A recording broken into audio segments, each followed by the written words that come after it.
Hey everyone, Blake here with Lone Rider. I've got a couple of quick tips for you MotoBag owners regarding tidying up any loose straps you may have on your MotoBags so that they're not blowing around in the wind when you're riding. So we're going to start with these straps that are on the forward and rear ends of the MotoBags, and as you may know, these are used for holding the MotoBags in the collapsed position when the PE board is removed and the bags are not in use. And so to tidy up these straps, it's very simple. You just take the end of the strap and tuck it into the same hole that the strap is coming out of. And it is a bit of a snug fit, but you just kind of roll it and squish it in there.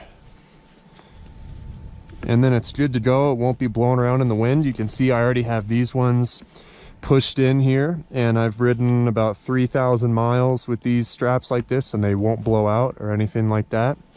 Secondly, I'm going to show you how to tidy up the top straps on the MotoBags.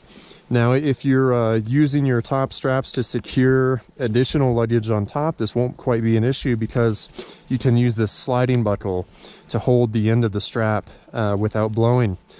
But in the case that you're not holding anything on top of the bags, you simply take the end of the strap and slip it into this hip-along sleeve right here. And this is also a snug fit, but that's so that once you have the strap tucked in there, it's not going to go blowing around.